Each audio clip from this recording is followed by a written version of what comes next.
Film के शुरू होते ही हमें रात का एक खूबसूरत सीन नजर आता है जिसमें एक लड़के को दिखाया जाता है जिसका नाम बाई है। वो लड़की का पीछा करते हुए बड़े से दरवाजे से गुजरकर दूसरी साइड पर आता है जहां पर एक खूबसूरत बाग और दरिया नजर आता है। वो देखता है कि लड़की ने दरिया में जंप लगा दी है। बाई भी लड़की को पकड़ने के लिए जंप लगा देता है। दोनों तैरते हुए दरिया के दूसरे किनारे पहुंच जाते हैं। अचानक से आसमान से बिजली गिरती है जो लड़की के कंधे से टकराकर जमीन पर गिरती है, जिससे वहाँ की जमीन मेल्ट हो जाती है और जमीन लड़की को अपने अंदर खींचना शुरू कर देती है। बाई उसे बचाना चाहता है लेकिन वो जमीन के अंदर चली जाती है। दरअसल ये सब बाई एक ख्वाब देख रहा था। अब इन सब बातों को अपने दिमाग से निकालकर बाई अपने काम पर पहुँचता है। वहाँ जाकर उसे पता चलता है कि बिजनेसमैन के गार्ड ने इसके पार्टनर को पकड़ लिया है। बिजनेसमैन कहते हैं तुम्हारे पार्टनर ने मेरी अहम चीज चुराई है। बाई इनसे माफी मांगता है और कहता है अब जो कहेंगे मैं करने के लिए तैयार हूँ, आप मेरे पार्टनर को छोड़ दें। बिजनेसमैन खुश होकर बाई से कहता है कि अगर तुम मुझे कोलेस्ट्रॉल बोन ला कर दोगे तो मैं इसे छोड़ दूंगा। बाई ये जानता है कि ये काम खतरनाक है लेकिन अपने दोस्त को बचाने के लिए वो मान जाता है। बाई अब कोलेस्ट्रॉल बोन के नक्शे की तलाश में निकलता है। वो एक माइस्टीरियस बिल्डिंग में जाता है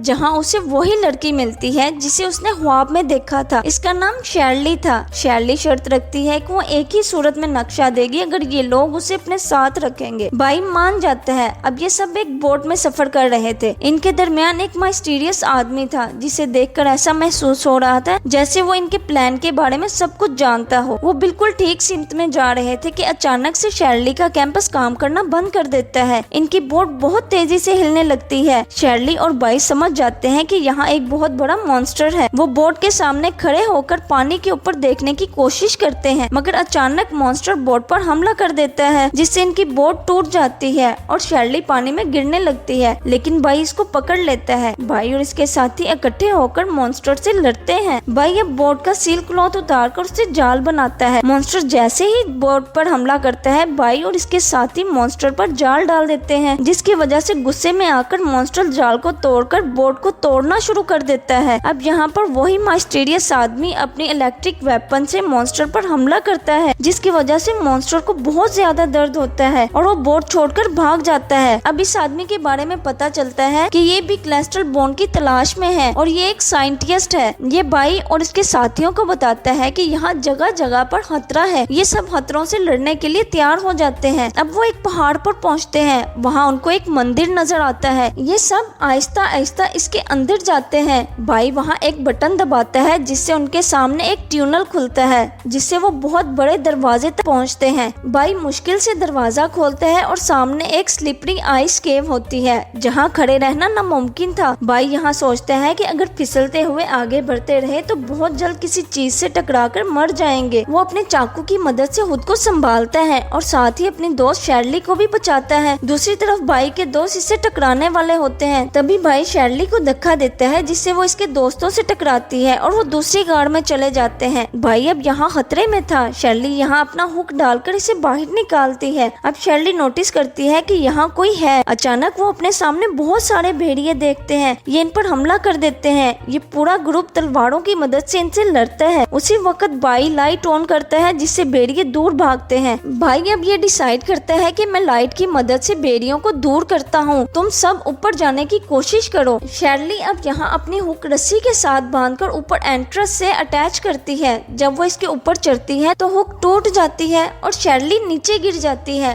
अब होल के टूटने की वजह से गाड़ के अंदर सूरज की रोशनी आती है जिससे भेड़िए दूर भागते हैं क्योंकि सूरज की रोशनी इनके जिस्म को जला रही थी मगर भेड़िए फिर भी इनको खाकर अपनी भूख मिटाना चाहते थे। यहाँ बाई सूरज की रोशनी का फायदा उठाकर सबको बाहर निकालता है। जब वो खुद बाहर आने लगता है तभी बादल सूरज के सामने आ जाते हैं। बाई के साथी जल्दी से शैडो बनाकर इसे बाहर निकालते हैं। अब इनमें मजीद खतरों का सामना करने की हिम्मत नहीं थी इसलिए कोलेस्ट्रॉल बोन लिए बगैर ही वापिस आ जाते हैं। शर्ली जब बाई की बैंडेज कर रही होती है तभी उसे बाई की बैग पर वही निशान नजर आता है जो उसकी अपनी बैग पर था। शर्ली अपने दोस्तों को बुलाकर इस निशान के बारे में बताती है कि ये कोई आम निशान नहीं है बल्कि एक कर्स है। वो कहती है कई साल पहले की बात है कि हमारे बुजुर्ग जब सहरा से गुजर रहे थे तो वो गलती से इवल गॉड्स की गाड़ में चले जाते हैं जहाँ वो कई सालों से आराम कर रहे थे। इनके आते ही इवल गॉड्स को गुस्सा आता है और मॉन्स्टर से इन पर हमला करवाता है। इसकी वजह से इनको ये कर्स मार्क मिलता है, जिसका मतलब ये है कि 50 साल की उम्र से पहले ही मर जाएंगे और यही कर्स आगे इनकी फैमिली पर ट्रांसफर होगा। और इस कर्स को खत्म करने का सिर्फ एक ही रास्ता है और वो है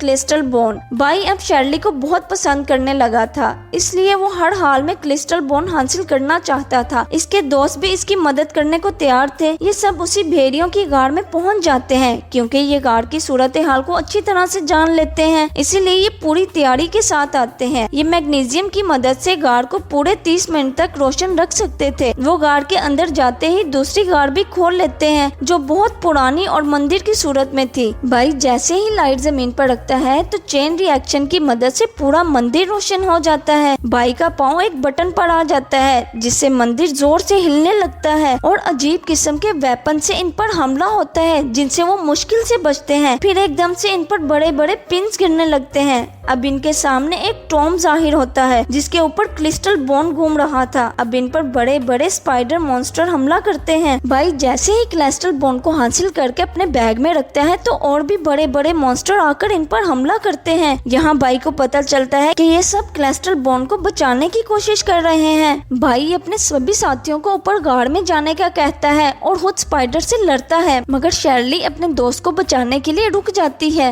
वो तीर की मदद से इन पर हमला करती है। तभी भाई को ऊपर जाने का मौका मिल जाता है। अब ये दोनों जैसे ही ऊपर जाने लगते हैं तो स्पाइडर अपने जाल की मदद से शर्ली को अपनी तरफ खींच लेते हैं। भाई शर्ली को बचाने के लिए दोबारा नीचे आ जाता है। जब ये दोनों स्पाइडर से लड़ रहे थे तभी पूरा ग्रुप इनको बचाने के लिए आ जाता है। साइंटिस्ट आते ही मॉन्स्टर पर हमला करता है जिससे सभी स्पाइडर दूर चले जाते हैं और बहुत बड़ी चीज से खुद को बचाते हैं। साइंटिस्ट बोतल के जरिए स्पाइडर पर गैस डालकर जैसे ही वापस आता है तो वो लाइटर की मदद से आग जलाकर पूरा मंदिर तबाह कर देता है। ब्लास्ट की वजह से बहुत ज्यादा आग लग जाती है और ऑक्सीजन लेवल खत्म होना शुरू हो जाता है। अब जब इनको ये पता चलता है कि ये नहीं बचेंगे तो ये सब हाथों में हाथ डालकर यूनिटी शो करते हैं। अब ये सब देखकर हैरान होते हैं कि शर्ली के कैंपस ने काम करना छोड़ दिया है और ये पहली मर्तबा तब बंद हुआ था जब मॉन्स्टर ने इन पर हमला किया था। यहाँ इनको पता चलता है कि मंदिर दरिया के बिल्कुल दरमियान में है और रिवर मॉन्स्टर इनके करीब है। रिवर मॉन्स्टर अब मंदिर की दीवार पर बार बार हमला करता है जिससे दीवार टूट जाती है और बहुत सारा पानी मंदिर के अंदर आ जाता है और ये सब लोग तैरते हुए बाहर निकलने की कोशिश करते हैं। भाई जब बाहर निकलते हैं तो वो सबसे पीछे होता है। अचानक से भाई को महसूस होता है कि मॉन्स्टर उसे खाने ही वाला है। तभी बड़ा सा पत्थर आकर मॉन्स्टर पर गिरता है और ये सब जल्दी से पानी के ऊपर आ जाते हैं और इनका सफर कामयाब हो जाता है। अब शर्ली भाई का शुक्रिया अदा करती है कि इसने इसकी जान बचाई। भाई अपने साथियों से कहता है कि इवल गॉड्स ने जिसको भी ये कर्स दिया है हम सब लोग मिलकर क्रिस्टल बोन की मदद से उसको खत्म करेंगे। भाई के सारे साथी इसकी बात मान लेते हैं और इसके साथ ही फिल्म खत्म हो जाती है।